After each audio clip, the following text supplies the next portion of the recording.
үзэгчдээ сархад санаасаа бусдыг дийлэн болон Монгол Улсын эрүүл мэндийн сайд ноён Ламбаага оролцож байна. За тэгэхээр танд юуны өмнө бас энэ орой мэндийг хүргье. За баярлалаа. Тэгэхээр өнөөдөр ер нь Монгол Улсад архины хэрэглээ хим хэмжээр нь ямар байдалд явж байна вэ? Архил төр нь багасч байна уу, өсөж байна уу таны бодлоор? За ер нь бол тоосоо судалгаагаар аваад үзэх юм бол архины үйлдвэрлэл 2009 оны байдлаар 10 жилийн өмнөхтэй харьцуулаад үзэхээр яг архины үйлдвэрлэл бол 3 дахин, шар архины үйлдвэрлэл 17 дахин өссөн байгаа.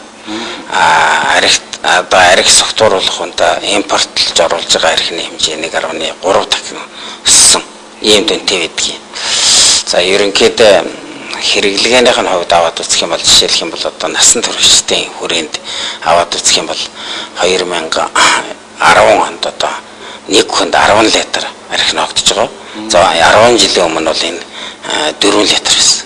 Ингээд аваад үзэхээр бол Монгол улсад энэ архи согтууруулах ундааны хэмжээ бол хэрээс хэтэрч байгаа л да.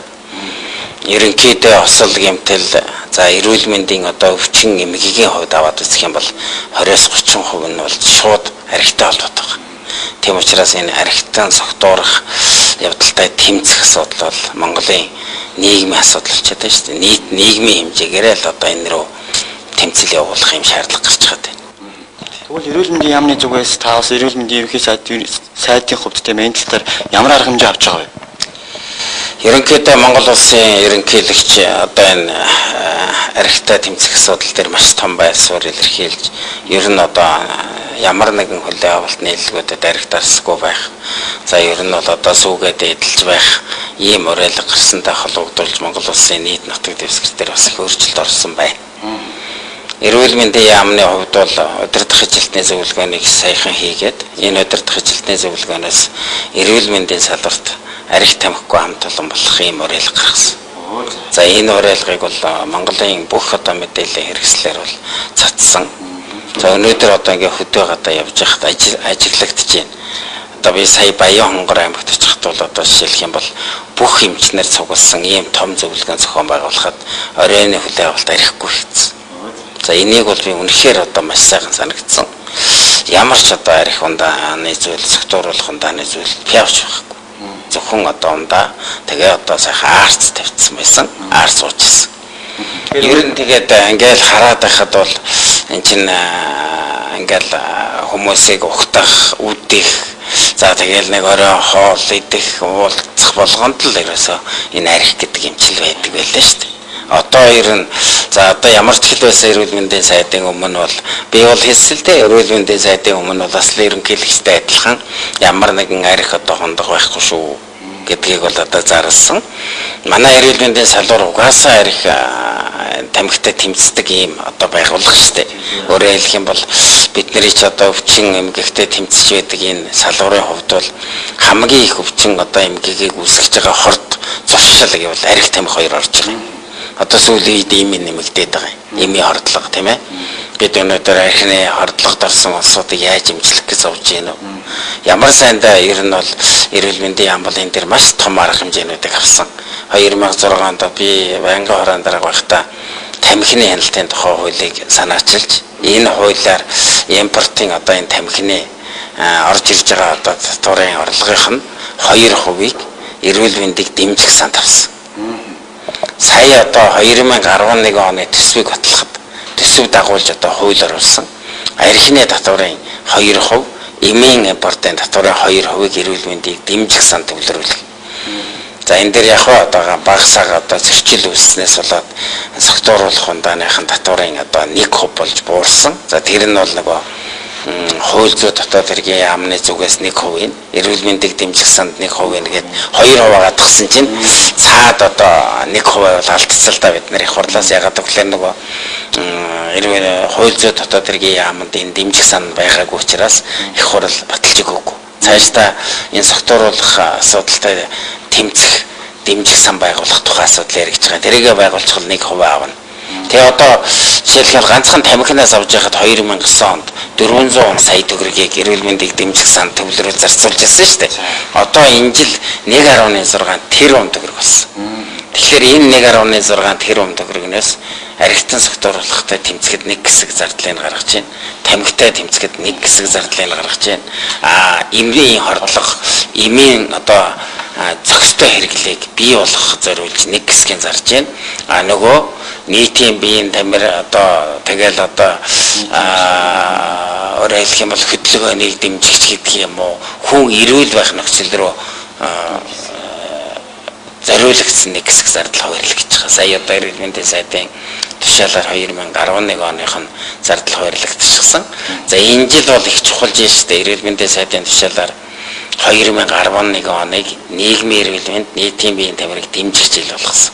Энэ цаанаа бол бас л энэтэй холбоотой энэ арх тамхи энэ хорт зуршлаас одоо салах ангиж ируулахад ер нь бол нийгмийн эрүүл мэндийн эрүүл мэнд гэдэг маань бол нийт ард түмнийг өөрийнх нь тэр зан үйлийг төлөвшүүлэх, өөрчлөх тухай асуудал шүү дээ.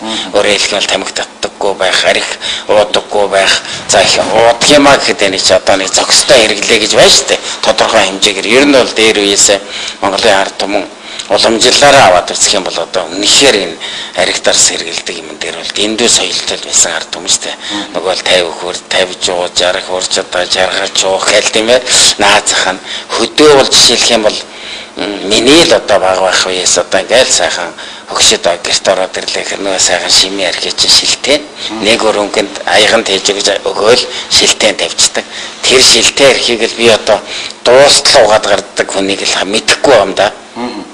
Одоо бол ер нь бол тэгэл дуусах нь байдаггүй.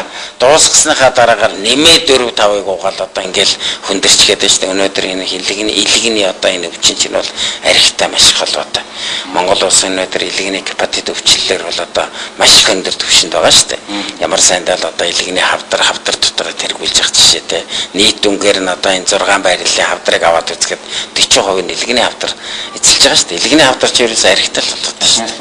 Архинаас л үүсч одоо хүндрэл учирч байгаа шүү дээ. Тийм учраас би өнөөдөр энэ эх орон телевизийн архины асуудал дээр ингэж анхаар тусгаас нэвтрүүлэг хийж байгаа нь бол маш их чухал.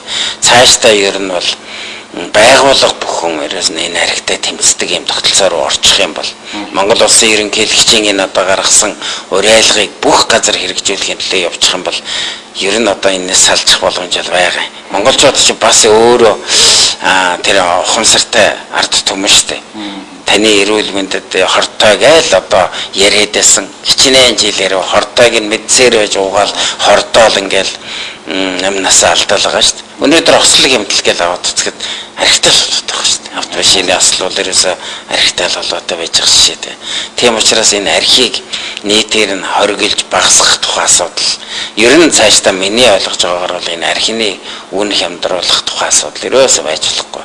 Арх бол одоо өндөр үнэтэй байх хэрэгтэй. Архинаас авдаг татварын хэмжээ ч гэсэн маш өндөр байх хэрэгтэй.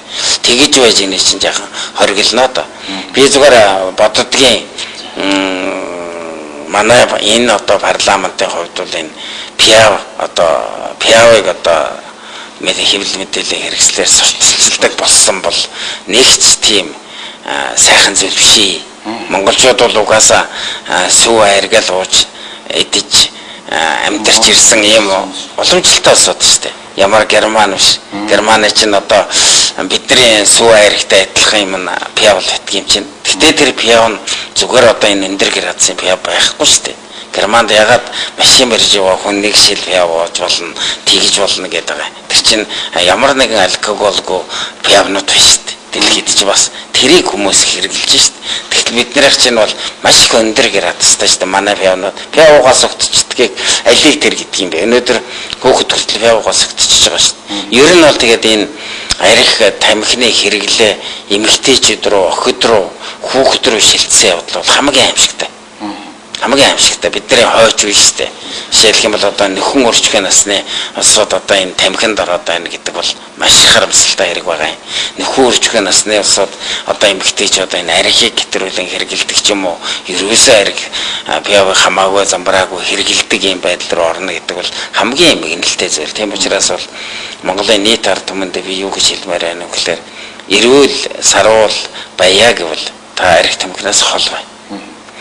Та ерөөсөө маш их бүтээлтэй бүтээлч өөрийгөө одоо сэтгэхийн хувьд маш их энергитэй байлгая гэвэл та архинаас л хол байх хэрэгтэй.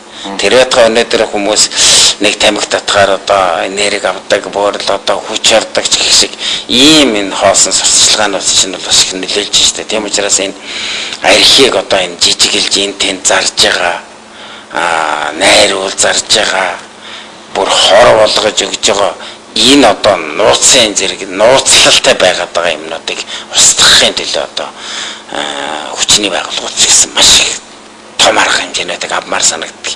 Өнөөдөр ягаад энэ арх уугаад бүр ингээд орчихсон улсууд 100хан төгрөг хүнээс гуйж аваад юм уучаад байгаа юм. Ягаад согтчиход байгаа юм. Тэгэхээр тийм юм байгаад байгаа байхгүй энэ хамгийн нууц. Гэхдээ хүнсний дэлгүүрт биш. Зүгээр одоо үйлчлэгээний газруудад байдаг гэж усаад яриад байгаа юм. Янз бүрийн одоо зүгээр л одоо энгийн юм үйлчлэгээний газарт л даалт байж яадаг. Тэгэл энэ одоо согтуу юм архинд орсон улсуудад л ингэж өгч одоо байдаг. Авдаг хүн нүртэл тустай болсон. Авдаг хүн, зардаг хүн цөмөөрө тустай болчихсон. Бид энэ бизнесийн энэ одоо зохисгүй юмыг л таслан зохисох хэрэгтэй шүү дээ. Бид ер нь бол зүгээр нэг хууль тогтоомж хөтөлбөр янз бүрийн юм гэвэл монголоор хэвээр нэг хангалттай л байна шүү дээ. Хангалттай байна. Ганцхан одоо бид нар өнөөдөр яах гээд байгаа юм. Энийг хэрэгжүүлдэг механизм дээр л алдчихад байна шүү дээ. Ерөөс жишээлх юм бол одоо тамхины яналтын тухай хуулийг шинжилсэн найруулгаар улсын хурд өргөн бариад хэлцэхсгийн шийдсэн байгаа. Одоо энэ тамхи чинь бол манай яамнаас орж байгаа хууль бол дөрвөлжин дөрвөн хантай юм дотор тамхи татахгүй л болгох гэж байгаа шүү дээ. Тэр байтугай их хурал дээр бид төрийн ордноос эхлэх хэрэгтэй гэж хүртэл ярьж байгаа шүү дээ. Одоо бизнес газар тамхи татчих ерөөс болохгүй шүү дээ. Манайхан ч одоо бизнес газар тамхи татдаг. Гэтэл тэр бизнес газар чинь тамхи татдаггүй бүх хүн л орно шүү дээ.